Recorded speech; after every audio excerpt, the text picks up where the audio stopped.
Prepare-se para um novo tempo no ensino da Palavra de Deus em sua igreja. Vem aí o novo currículo de escola dominical da CPAD. Participe da semana de lançamento. De 1º a 5 de novembro, todas as noites às 20 horas, assista a uma plenária gratuita sobre educação cristã em nosso canal no YouTube. E no dia 6 de novembro às 17 horas, assista a live de lançamento do novo currículo de escola dominical da CPAD. Pastores, superintendentes e professores de escola dominical. Este evento é para você. De 1º a 6 de novembro. Não esquece, professor. Se é ensinar, haja dedicação. CPAD, a editora da Escola Dominical.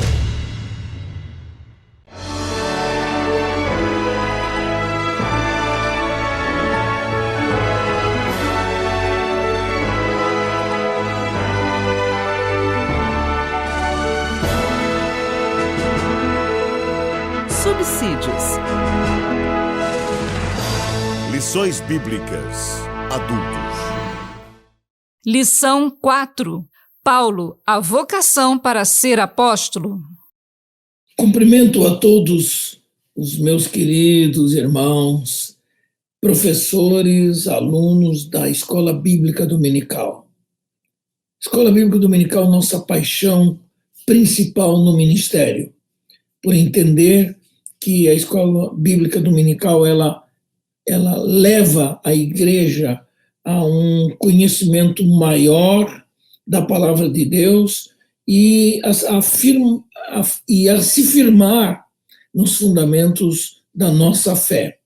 Por isso, hoje, especialmente, estamos na 4ª lição, que é sobre Paulo e a vocação para ser apóstolo. Percebam que cada lição obedece a uma certa ordem cronológica relacionada à vida do apóstolo Paulo. E hoje, especialmente, nós vamos usar esse tema, Paulo, a vocação para ser apóstolo. O texto áureo desta lição é o que está em 1 Coríntios 1 e 1,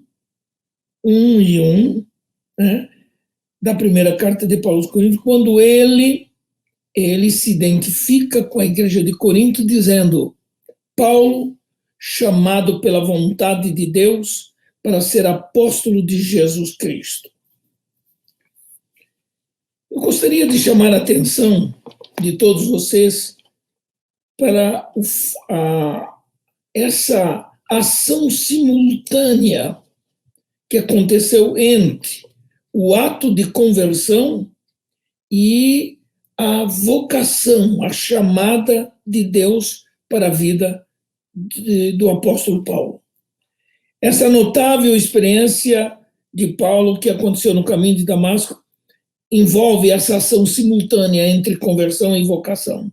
Por isso, a vocação foi apenas confirmada, uma vez que Paulo havia sido escolhido desde o ventre de sua mãe, conforme ele declara na carta aos Gálatas, capítulo 1, versículo 15, para ser exatamente o que Deus queria que ele fosse, apóstolo dos gentios. Mas a conversão requereu decisão da parte de Paulo, que foi um ato imediato que o Espírito Santo operou na mente e no coração desse homem. Ele primeiro converteu-se a Cristo e depois teve a confirmação da sua vocação. Depois dos dramáticos eventos no caminho de Damasco, Paulo foi confrontado com Cristo de forma espetacular. E sua vocação estava estabelecida já na presciência divina. Ele mesmo confirma esse fato aos Gálatas quando ele diz: mas aprouve a Deus, que desde o ventre de minha mãe me separou e me chamou pela sua graça. Paulo teve sua vocação precedida por uma transformação completa no seu encontro com Cristo. Mesmo não querendo se submeter a uma mudança de mente, o Senhor o lançou por terra para que ele, prostrado ao chão e impotente, ouvisse a voz de Jesus e o desafio de vir a ser um pregador do Evangelho. Vários textos podem confirmar isto que eu acabei de falar. Atos 9, 20 e também Atos 22, versículos 7 e 10. Se ele não tivesse passado por uma conversão antes da confirmação da sua vocação, como ele exerceria a missão de representar a Cristo perante o mundo? Certamente ele seria apenas um profissional, o que não combina com o exercício do ministério evangelístico, pastoral ou missionário. Em primeiro lugar, nós vamos aprender que seu encontro com Cristo o transformou interiormente e, em segundo lugar, sua vocação foi confirmada pela disposição de ser uma testemunha de Jesus. E este é um ponto fundamental. Primeira verdade que nós queremos destacar aqui é o ponto de partida para a vocação de Paulo. Alguns biblistas discutem sobre conversão e vocação como sendo a mesma coisa, mas entendo que não são a mesma coisa. Não é difícil entender que se uma pessoa é separada por Deus desde o ventre de sua mãe, como declarado por Paulo, certamente prevaleceu a sua vocação na presciência divina. Porém, independente da vocação para ser o que Deus queria que ele fosse, correspondesse exatamente a isso. A conversão, portanto, foi um ato pessoal de Paulo que, por força da dramática experiência que ele teve com Cristo, reconheceu que Jesus era, de fato, o Messias desejado e o seu Salvador.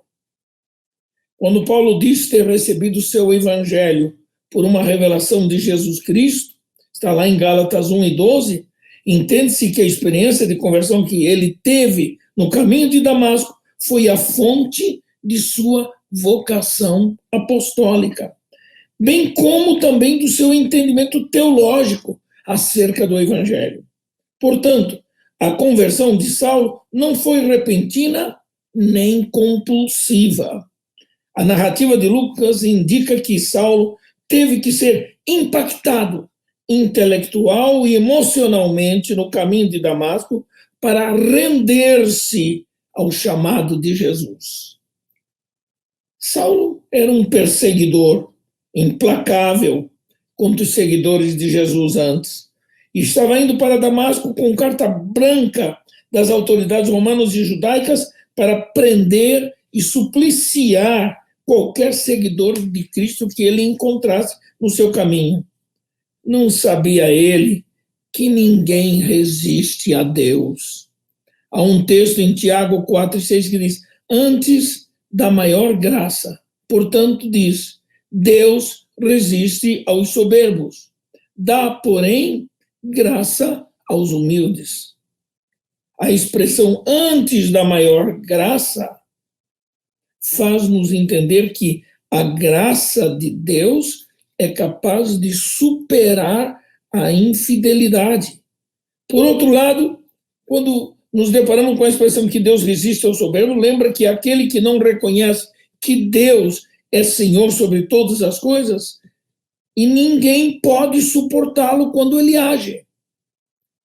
Essa é uma verdade fundamental para entendermos. A expressão é metafórica, porque indica que o soberbo é aquele que endurece a sua cerviz, ou seja, que não se curva para nada.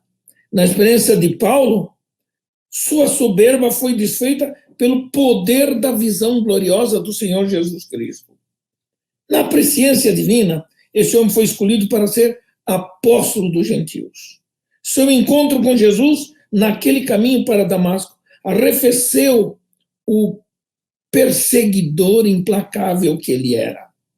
Quando Jesus lhe perguntou, depois de fazê-lo cair por terra, foi: Saulo, Saulo, por que me persegues?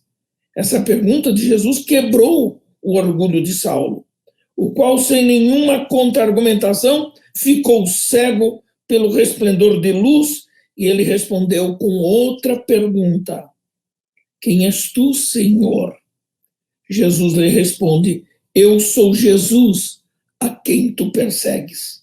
A graça de Deus Pai se manifestou poderosa e soberanamente, e Paulo prontamente se dispôs a obedecê-lo e segui-lo. Em segundo lugar, aparece aí sua vocação de que ela foi, de fato, efetivada pela visão do Cristo ressurreto. A luz esplendorosa que o deixou cego o fez ver Jesus gloriosamente. Não foi uma miragem, nem uma ilusão de ótica, mas realmente, Saulo viu a Jesus a quem perseguia. Essa visão gloriosa ofuscou a glória que Saulo buscava entre as autoridades judaicas, porque quando Ananias orou por ele, sua visão foi recobrada e o Espírito Santo o encheu poderosamente. A partir de então, Saulo reconheceu que Jesus era o Senhor. Outra coisa interessante, Saulo entendeu que sua vocação era inevitável para o apostolado entre os gentios. Vocação é a palavra-chave desta lição, porque o tema aponta para a razão da vocação, que era a vocação para ser apóstolo. Sem dúvida, outra palavra importante é a palavra apóstolo, função e atividade discutidas ao longo da história da igreja. Lamentavelmente, a influência do pensamento da igreja romana e posteriormente das igrejas da Reforma, de que só existiram 12 apóstolos originalmente, aqueles que estiveram com Jesus presentemente, pessoalmente, mais um entra em especial, o apóstolo Paulo. Inicialmente não havia boa aceitação desse fato, de que Paulo declarou que também viu o Senhor e que foi convocado por ele para ser apóstolo. Nós entendemos que na diversidade de ministérios não há uma quantidade específica de apóstolos. Por outro lado, a Paulo foi revelado que a função de apóstolo faz parte daqueles 5 ministérios distintos, oficiais da vida da igreja, revelados ou falados por Paulo na carta aos Efésios 4 e 11. A função de apóstolo aparece no texto de forma plural, indicando que o número não era apenas 12 ou 13, mas tantos quantos o Senhor viesse a ordenar.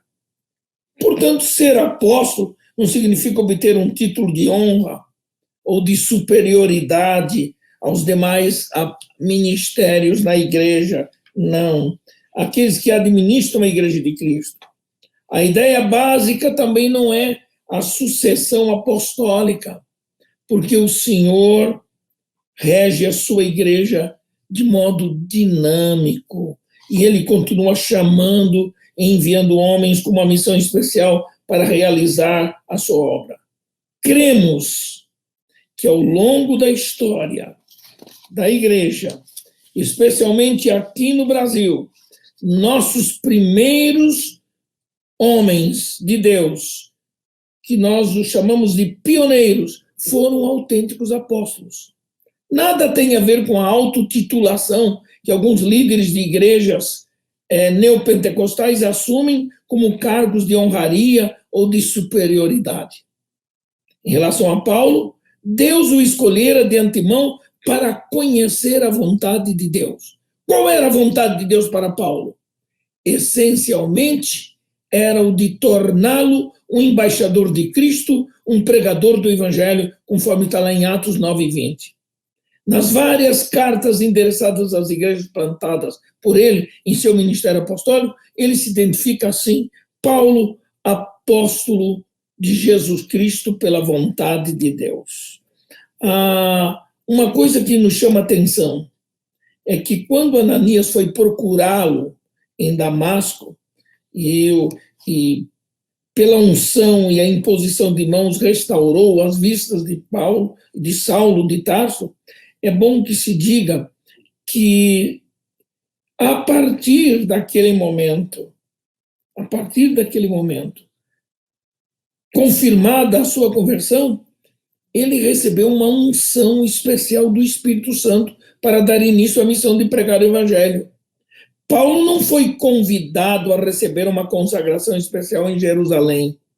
Não houve alguma reunião de consagração, nem o reconhecimento de seu apostolado pelos apóstolos de Jerusalém, tais como Pedro, Tiago, João e os demais apóstolos que estiveram pessoalmente com Jesus. Não, nada disso aconteceu.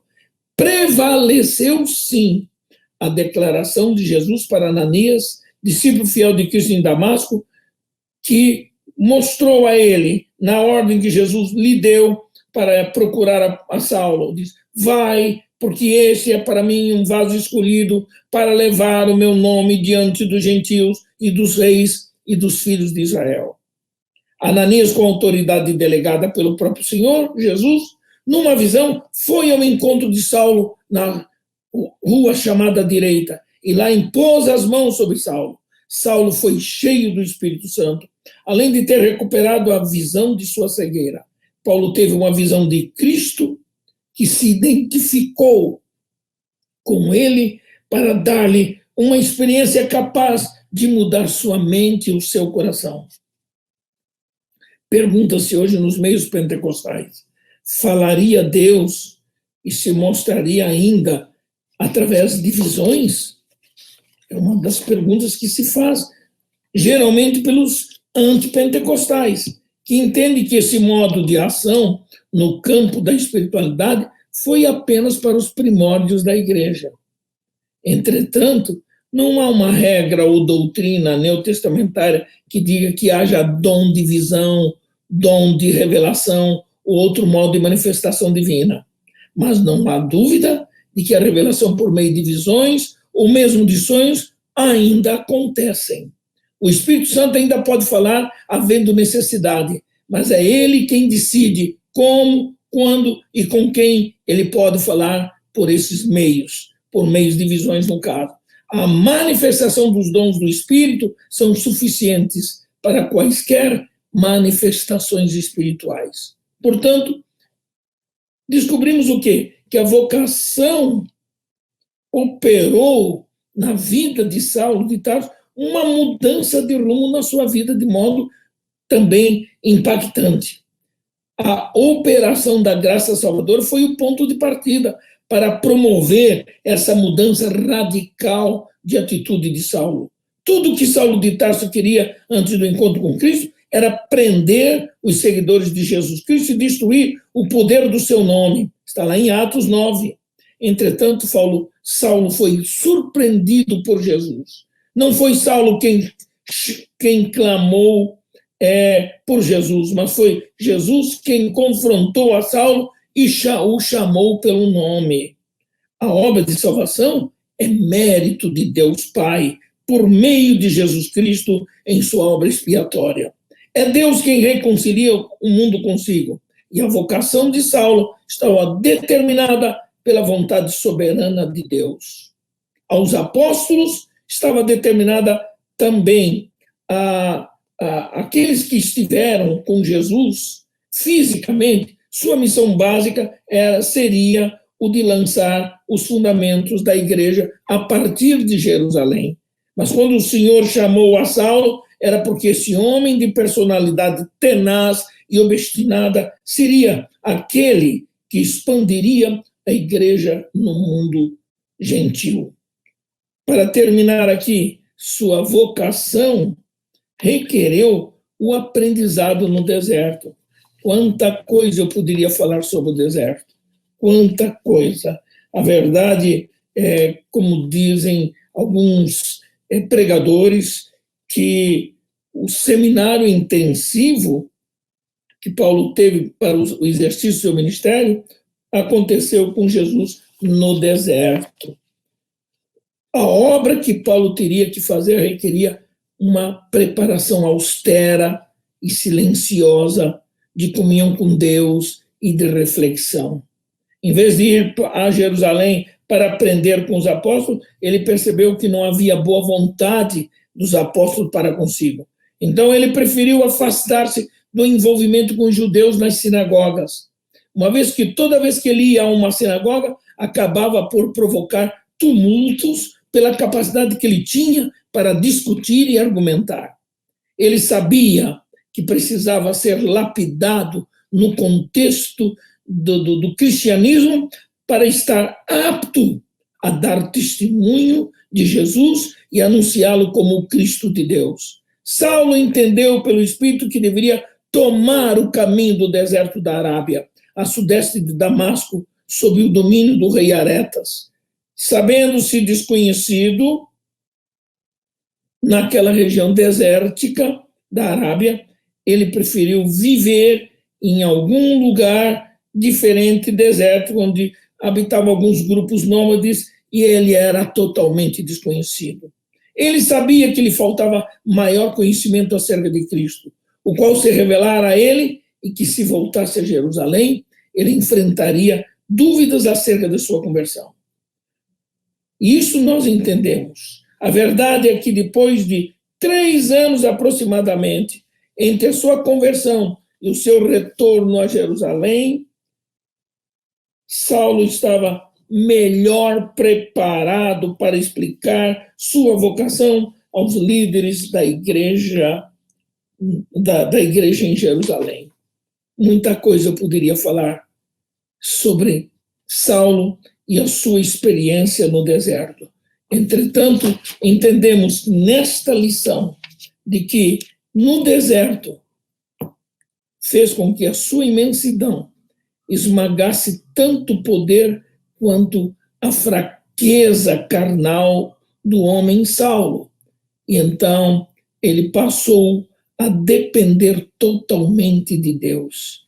Antes de sua conversão, foi um homem acostumado a dominar o seu ambiente. A partir de então, ele descobre na experiência do silêncio e da solidão do deserto que as coisas de Deus são do modo como Deus quer e não do modo como queremos que sejam. No deserto, Paulo aprendeu a ser o líder que Deus precisava para a expansão do reino de Deus. Ainda hoje, você pode dizer isso aos seus alunos, meu caro professor e pastor. Ainda hoje ele chama e vocaciona pessoas para fazerem a sua obra na terra.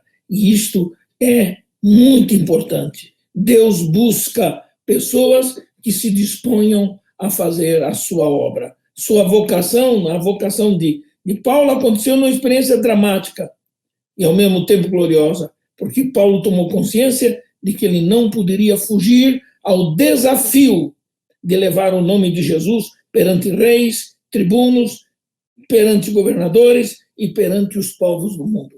Esta é a grande lição que aprendemos da importância da vocação do apóstolo Paulo. CPAD, a editora da Escola Dominical.